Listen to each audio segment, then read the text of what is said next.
We are back with more of My Southern Home, and I'm here with Derek Smith with iFoam Insulation, and thanks for joining us today. Yeah, no problem. Thank you for having me.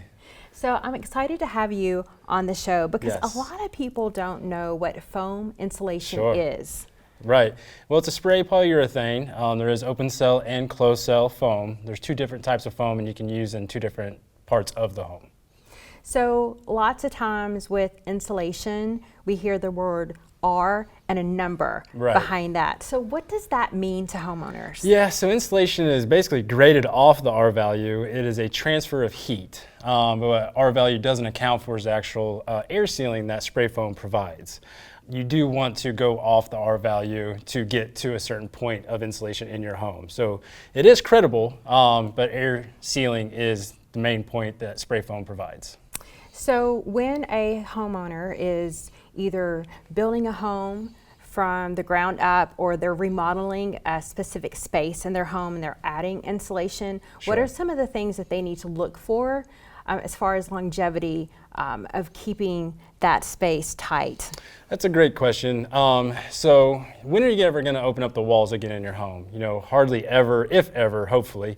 So you're kind of looking for that longevity that you mentioned. So spray foam will not degrade on you over time. Now fiberglass and cellulose, your typical insulations, will degrade on you over time. So your walls could potentially be losing later on down the road as far as energy. So spray foam will have the same R value installed than it will as long as that building is standing. So this particular home has used mostly spray foam, yes, from top to bottom. So why did they make that decision? Well, obviously the longevity of the spray foam, but then also the main factor is that air sealing. And you're gonna have the blower door test. They're gonna knock that blower door test out of the water. And that's what a lot of the codes departments are leaning on now, is that blower door test, and spray foam will get past that a lot easier than your traditional insulation, to where maybe you don't have to upgrade those windows or upgrade those doors to try and meet that blower door test. But this is the best way to insulate a home long term. I mean, they will never have to worry about their insulation again while keeping their utility bills typically moderate, no matter if the winter or summer months get extreme.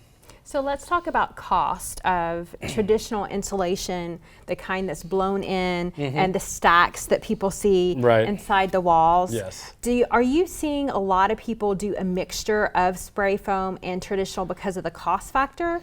It is a cost thing, I think more than anything. You can save some money by going into your walls, but your attic space is about 45 to 50% of your overall loss of your home. So that's when you kind of see the combos. You spray the attic, and then we can bat the walls, save a little money. But back to, you know, when are you going to open up those walls again? So it's better to go ahead and spray it now when those walls are open than trying to reevaluate later.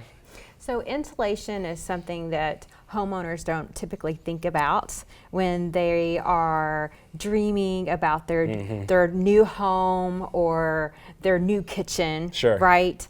But it's one of the first things that you should consider. Right.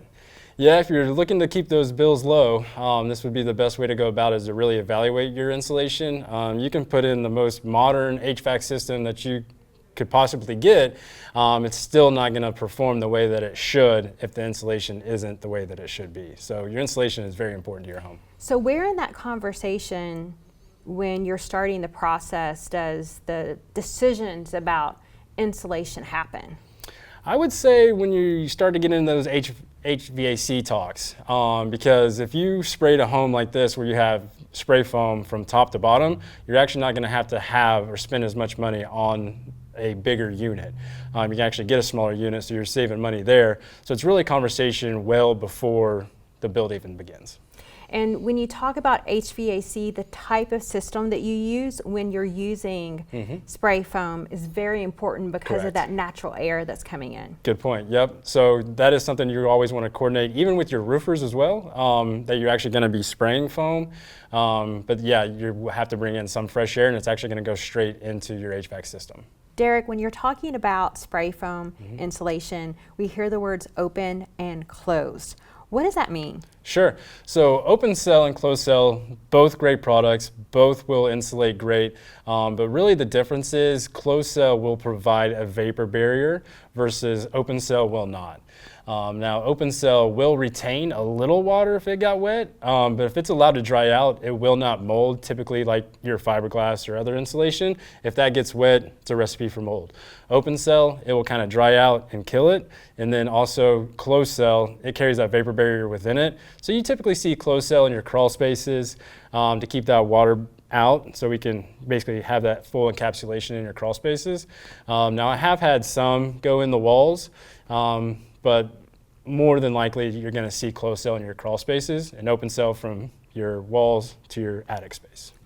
Derek, if homeowners are watching this right now and they're interested in using spray foam in their new build, what does that process look like? So it's really just reaching out to me or my sales rep, but most everything will kind of funnel through me. So really it's just a phone call, simple phone call. You'll reach me, you don't have to dial. You'll get someone else to try and reach me. You can directly dial to me, or obviously any email with any plans. If you're looking to just work off a budget to compare insulation types, we can absolutely do that as well. And we've talked about foam insulation a lot, but you offer every single type there is. We do all types of insulation. Like we can batch your walls, we can blow in your attic. It'll be against our recommendation, obviously, with being iPhone, but you know, absolutely, we'll do anything that you want insulation-wise in your home. Well, thank you so much for joining us today, Derek. I really enjoyed learning more about your products. Yes, me too. Thanks for having me. We'll be back with more My Southern Home in just a moment.